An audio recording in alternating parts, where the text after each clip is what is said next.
आज की वीडियो में हमें पढ़ना है कूलॉम फोर्स के बारे में। 12th क्लास का फिजिक्स है और यह बोर्ड सीबीएसई बोर्ड हो या स्टेट बोर्ड, किसी भी पर स्टेट बोर्ड का क्वेश्चन है जो एग्ज़ाम में पूछे जाते हैं और इसमें से एक न एक क्वेश्चन रहता ही है। तो यह क्वेश्चन किस तरह से रहेगा इसे आज बतलाया जाएगा। तो उम्मीद है कि आप लोग अच्छे से ये समझेंगे, ठीक है। और क्वेश्चन जो है वह 3 मार्क्स का भी हो सकता है, 1 मार्क्स में भी पूछता है, लेकिन ये श्योर है जो ईच ईयर है यानी प्रत्येक साल किस कोई ना कोई क्वेश्चन इसमें से रहता ही है। या तो न्यूमेरिकल क्वेश्चन रहेगा या थ्योरी बेस पे रहेगा या मल्टीपल चॉइस बेस पे आधारित क्वेश्चन रहेंगे। तो कूलॉम फोर्स के बारे में हमें अच्छी तरह आज पढ़ लेना है, डेरिवेशन के तौर पे ही पूरा जानेंगे। तो सबसे पहले जाना है यह कूलॉम फोर्स क्या होता है। तो एक साइंटिस्ट थे जिसका नाम था सीए कूलम। उन्होंने अलग अलग प्रकार के चार्ज के बारे में बतलाए हैं। यानी हम जानते हैं, पढ़ते आ रहे हैं बचपना से, 2 टाइप्स ऑफ चार्ज, एक पॉजिटिव होते हैं और एक निगेटिव होते हैं। तो पॉजिटिव चार्ज और निगेटिव चार्ज जो होते हैं वह क्या करते हैं, एक दूसरे को अट्रैक्शन और रिपल्सन का वर्क करता है। तो इसी में हमें सबसे पहले क्या करना है, एक ड्रॉ कर लेना है। जैसे ये एक बॉडीज है जिस पे क्या है कि चार्ज Q1 है और दूसरे टाइप्स का जो चार्ज है वह है Q2, ठीक है। Q1 और Q2 to type of charge है। इसके बीच का जो डिस्टेंस है वह R है दिया हुआ, R हो गया, यह डिस्टेंस हो गया। और इस पे जो फोर्स अप्लाइड होता है यह F1 मान लिया और इस पे हो रहा है F2 फोर्स अप्लाई हो रहा है। यानी मेनली क्या हो रहा है, फोर्स F अप्लाई हो रहा है। तो इसी में हमें जानना है, इक्वेशन इसका ऑब्टेन करना है, किस तरह से जांच करेंगे। तो सबसे पहले इसका है थ्योरी में लिखेंगे। जैसे क्या है कि ये बॉडीज है Q1 और Q2, 2 बॉडीज है। जब यह दोनों बॉडी के बीच के डिस्टेंस कांस्टेंट होंगे तो इस पे जो फोर्स अप्लाइड होगा वह Q1 और Q2 के डायरेक्टली प्रोपोर्शनल होंगे मैग्नीट्यूड ऑफ चार्ज प्रोडक्ट। तो लिखेंगे if the distance between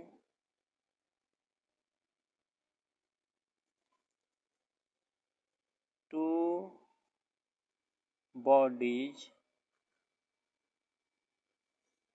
of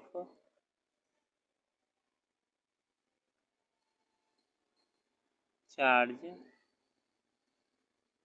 is constant, then the magnitude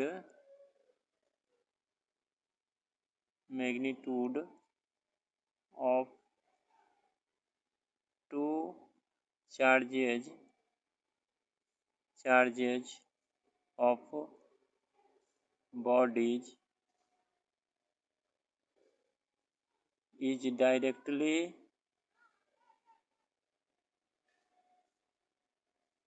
directly proportional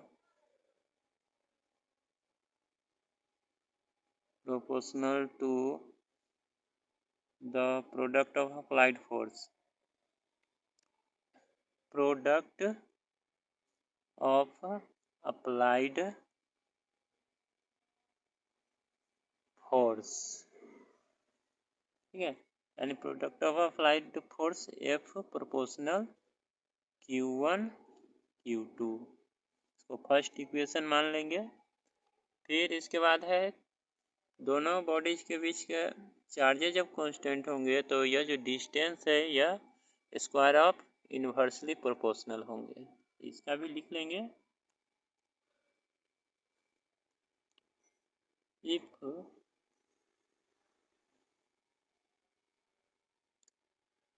the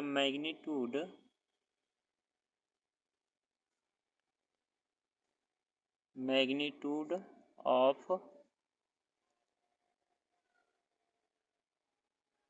two bodies of charges, two body of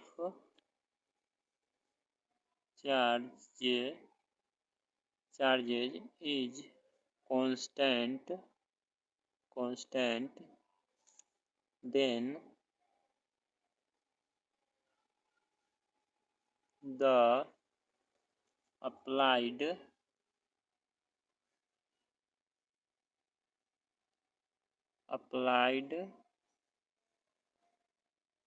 force is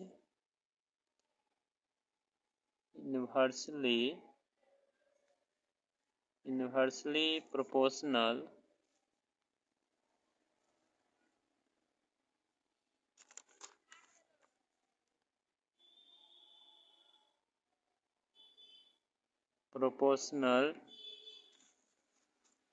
to the square of distance,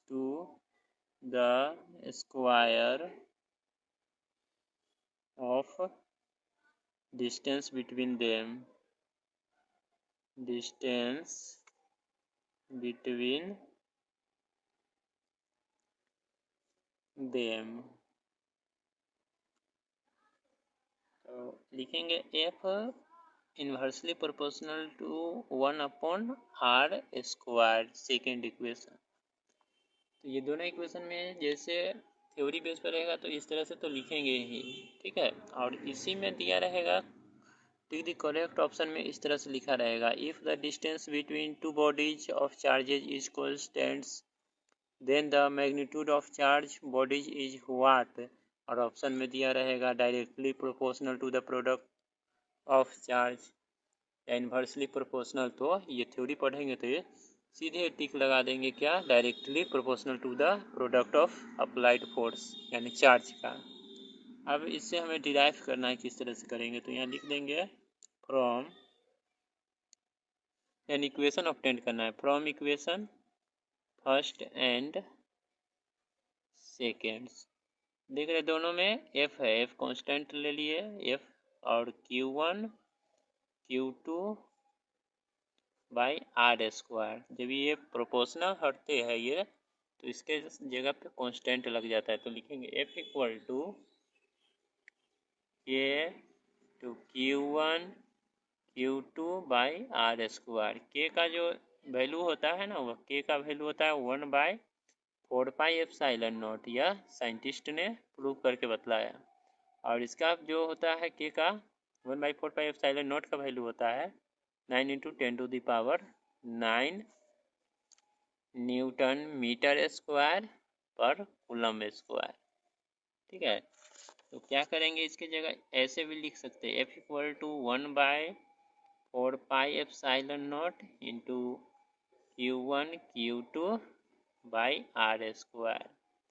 ये भी हम लिख सकते हैं, या f equal to लिख सकते हैं 1/4πε0 की जगह ये लिख देंगे, सॉरी, इसका वैल्यू है 9 × 10⁹ into q1 q2 by r²।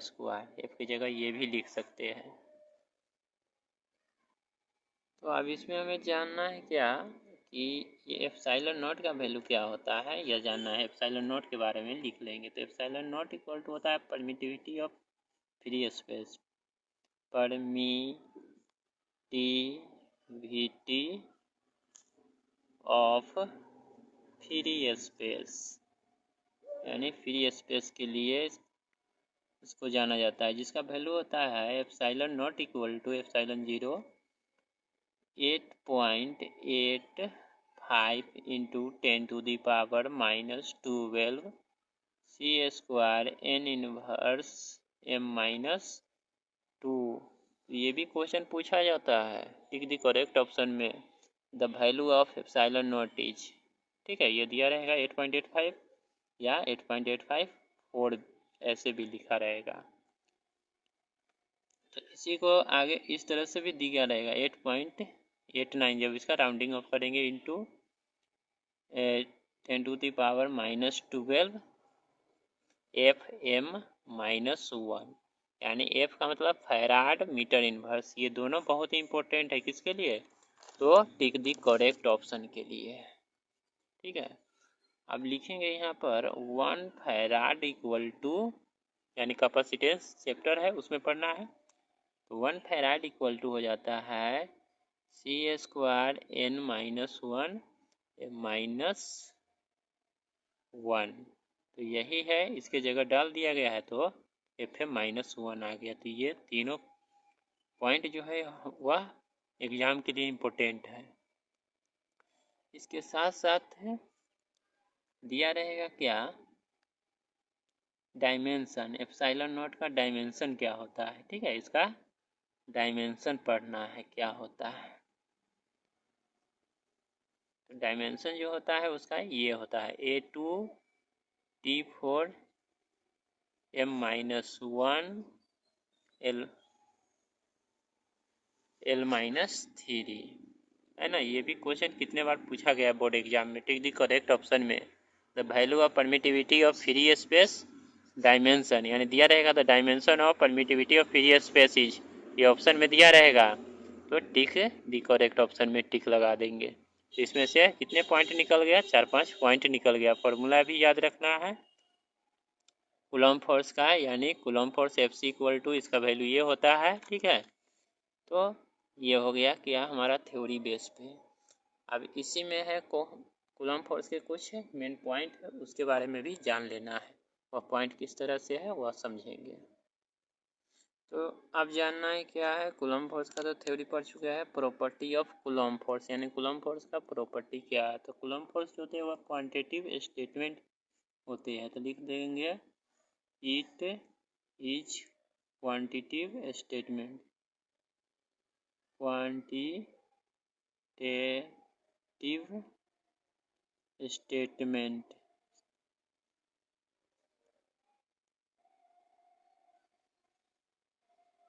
Statement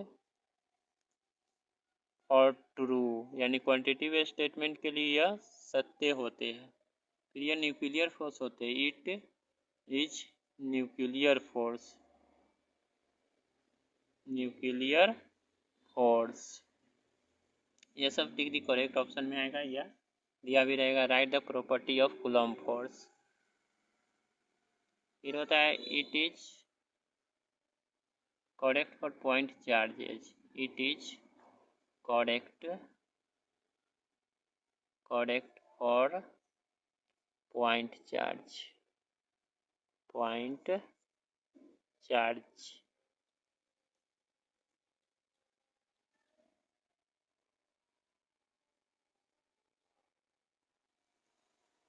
फिर है it is interaction process, it is true for interaction process, interaction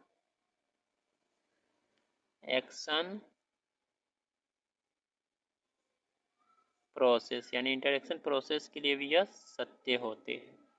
ये प्रॉपर्टी ऑफ कूलम्ब फोर्स हो गया। ये जो है प्रॉपर्टी ऑफ कूलम्ब फोर्स बहुत ही इंपॉर्टेंट है। तो उम्मीद है आप लोग अच्छी तरह से ये पढ़ेंगे तो समझ में आएगा। तो इस तरह देख सकते हैं जो हमारा ये क्वेश्चन है दिया हुआ, कूलम्ब फोर्स का डिराइवेशन जो कहेगा तो यहाँ तक डिराइव कर देंगे। ठीक है, तो ये डिराइवेशन अच्छी तरह डिराइव कर देंगे। इसके बाद है, इसके बारे में ये पॉइंट सब दिया हुआ है, देख लेंगे ये पॉइंट जो है ना। कूलम्ब फोर्स का जो पॉइंट है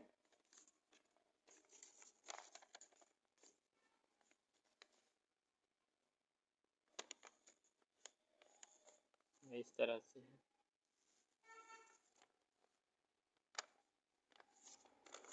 मेरे ये पॉइंट है, ये पॉइंट सबको अच्छी तरह देख लेंगे तो समझ में अच्छी तरह आएंगे। तो पहला ये है कंडीशन प्रूफ के लिए, यहाँ तक लिखेंगे अच्छी तरह, ये प्रूफ के लिए है। इसके बाद है पॉइंट है।